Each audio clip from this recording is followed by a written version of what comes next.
لوگوں سے عزتیں تلاش کرتے ہو تو وہ کیا تمہیں عزت دیں گے؟ وہ تو کل اچھا کہتے ہیں پرسوں برا کہنے لگ جاتے ہیں۔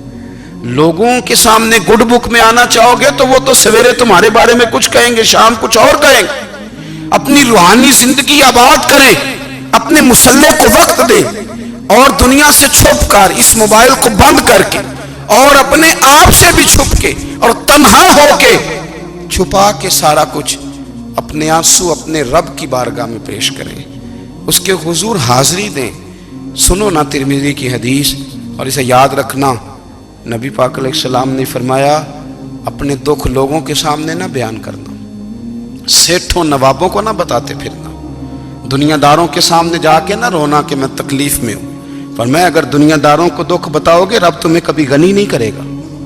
اور لوگ ہیں کہ الٹا مذاق اڑائیں گے آپ کی، جس سے بڑی پکی یاری ہے نا، پکی، وہ تب تک پکی ہے جب تک آپ نے 50,000 مانگا نہیں، اور جس وقت آپ نے کہہ دیا کہ میں مجبور ہوں میری مدد کر، تو پھر ختم ہو گئی دوستی۔ لوگوں کی تعلقات آپ کے ساتھ تب تک ہیں جب تک آپ ان سے کوئی ضرورت وابستہ نہیں کرتے۔ کریم محبوب فرمانے لگے بندوں کے سامنے دکھ نہ بیان کرنا، اللہ تجھے کبھی غنی نہیں کرے گا۔ تو اپنے دکھ اپنے رب کو بتا، تو دعائیں مانگ، تو اس کی بارگاہ میں حاضر ہو، تو اس کے حضور عرض کر۔ فرمایا اپنے دکھ اپنے رب کو بتا، وہ جلدی کرے یا دیر سے کرے تجھے ساری دنیا سے بے نیاز کر دے گا، تجھے کسی کا محتاج نہیں رہنے دے گا۔ اپنے مسلح کو، اپنی دعاؤں، ایک بزرگ فرماتے ہیں میں نے دعا مانگنے کا طریقہ اپنی بیوی سے سیکھا۔ دعا مانگنے کا طریقہ اپنی، سیکھنے والے تو اپنے بچوں سے بھی سیکھ لیتے ہیں، سیکھنے والے تو ہر ایک سے سیکھتے ہیں۔ وہ کہتے ہیں میں نے دعا مانگنے کا سلیقہ اپنی بیوی سے سیکھا ہے۔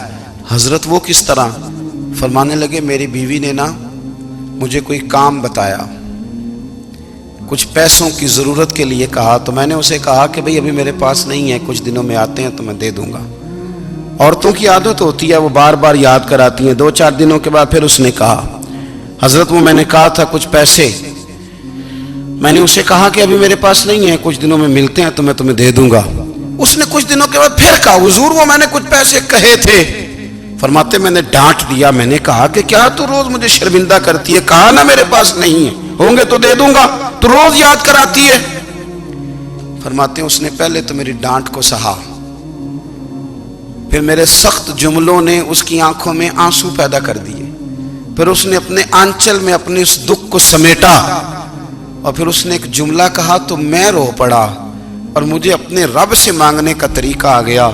مجھے کہنے لگی حضرت جی آپ نے ڈانٹ دیا میں نے سہ لیا، پر آپ ہی میرے شوہر ہیں، بتائیں نا آپ سے نہ کہوں تو میں کس سے جا کے کہوں۔ فرماتے ہیں میں رو پڑا، اور میں کھل کے رویا، اور میں تڑپ کے رویا، اور پھر میری سسکیاں بند گئیں۔ تو مجھے کہنے لگی آپ کو کیا ہوا؟ میں نے کہا مجھے بھی دعا مانگنی آ گئی ہے، جب میں اسے کہوں گا نا اللہ تو ہی میرا رب ہے، میں تجھ سے نہ کہوں تو میں کس سے جا کے کہوں؟ میں کیوں کسی بندے سے سوال کروں؟ میں کیوں کسی دنیا دار سے کہوں؟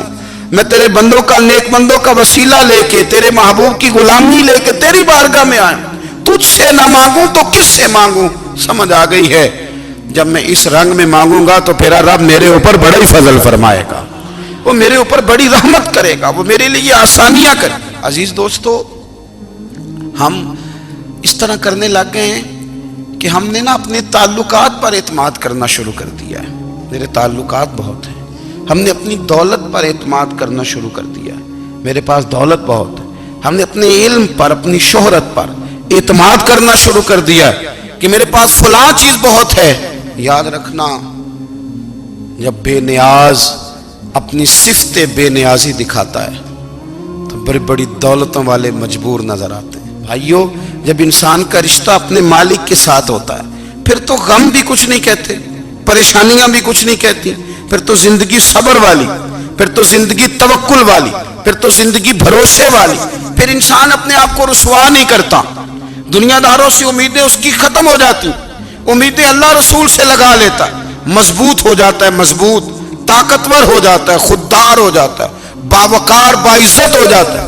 حضرت بہلول دانا رحمت اللہ علیہ بیٹھے تھے تو ہارون رشید حج کر کے آ رہا تھا، تو رستے میں حضرت شیخ سے ملاقات ہو گئی تو السلام علیکم کے بعد کہنے لگا حضور کوئی حکم ہو تو بتائیے گا. تو حضرت بہلول دنا فرمانے لگے تیرا رب کون ہے؟ اس نے کہا اللہ. تو فرمایا میرا کون ہے؟ کہا اللہ. فرمانے لگے تو بڑا ہی بیوقوف ہے، کیا تو یہ سمجھتا ہے کہ رب ہارون رشید کو تو دے گا اور بہلول دانا کو بھول جائے گا؟ تیرا بھی وہی رب ہے، میرا بھی وہی رب ہے. اس نے اگر تجھے دے کے آزمایا ہے تو ہو سکتا ہے مجھے نہ دے کے آزما رہا ہو. جب اس کی حکمت کے تقاضے ہوں گے تو عطا کرے گا اور دے گا. تو جا اپنا کام کر. بھائی اپنی روحانی زندگی، اپنی عبادات، اپنے وظائف، اپنے روزمرہ کے معاملات، اپنی دعائیں، اپنا استغفار. دیکھو کوئی مشکل کام تو نہیں 2 رکوع ہیں سورہ واقعہ کہ اگر رات کو پڑھ لی جائے تو. میں کس طرح یہ بات بیان کروں کہ تعویذ بانٹنا آسان ہے اور وظیفہ بتانا مشکل ہے. سارا دن تعویذ بانٹیں تو لوگ لینے کو تیار ہیں، اور اگر آپ وظیفہ بتائیں تو کہتے ہیں تو مشکل کام ہے.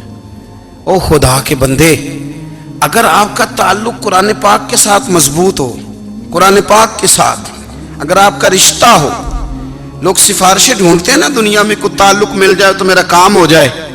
دنیا میں اتنا مشکل معاملہ ہے، آخرت میں مجھے بتائیے گا کتنا مشکل معاملہ ہوگا.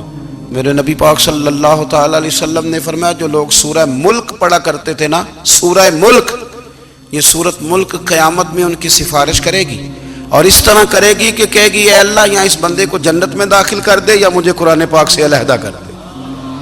تو رب فرمائے گا جا اس کا دامن تھام کے اسے جنت تک پہنچایا. آپ بات کو سمجھیں، جب آپ کے تعلقات اپنے معاملات کے ساتھ مضبوط ہوں گے، یہ نبی کریم نے وعدہ کیا ہے کہ تو سورت واقعہ پڑھ تیرے گھر میں فاقہ نہیں آئے گا.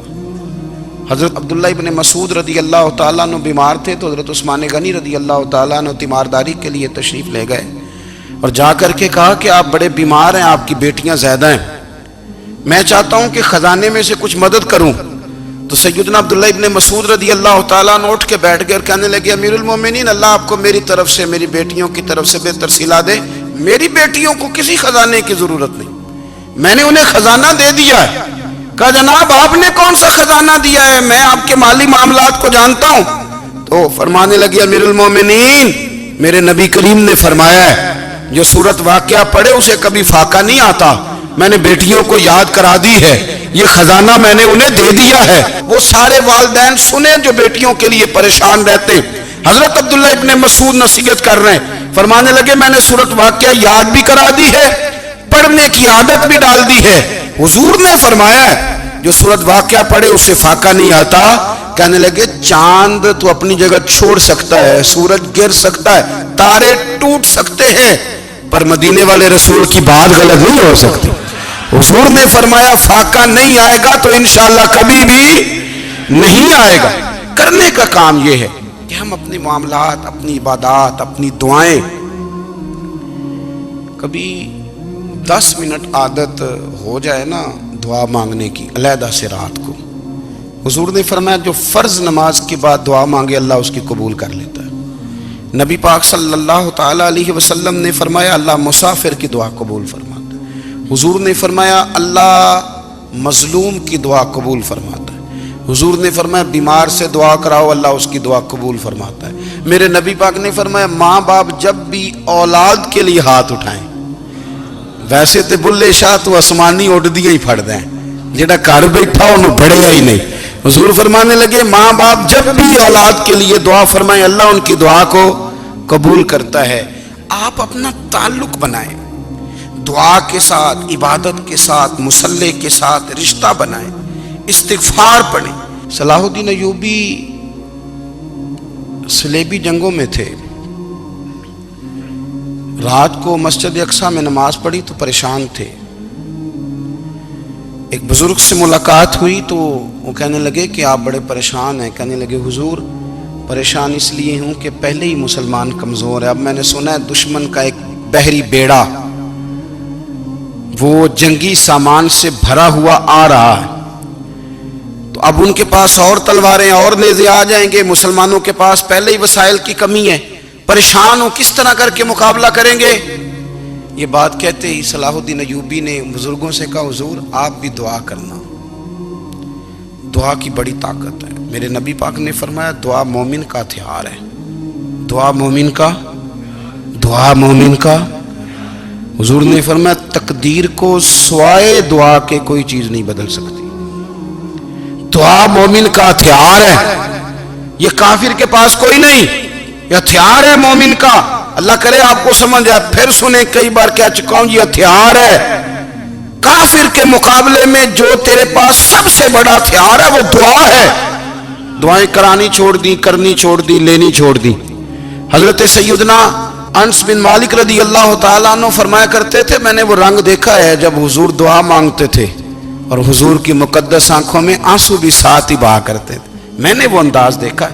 تو صلاح الدین ایوبی بزرگ سے کہنے لگے آپ بھی دعا کیجیے، اور خود رونے لگے اور سر سجدے میں رکھ کے رونے لگے اور عشاء سے لے کر فجر تک روئے، خوب روئے.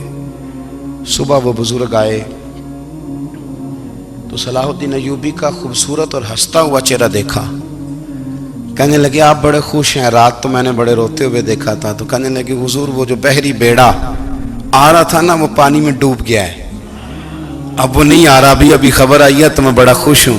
بزرگ کہنے لگے اٹھ سینے سے لگ اور سن ایک بات، وہ بحری بیڑا پانی میں نہیں ڈوبا، وہ تیرے آنسوؤں میں ڈوب گیا ہے.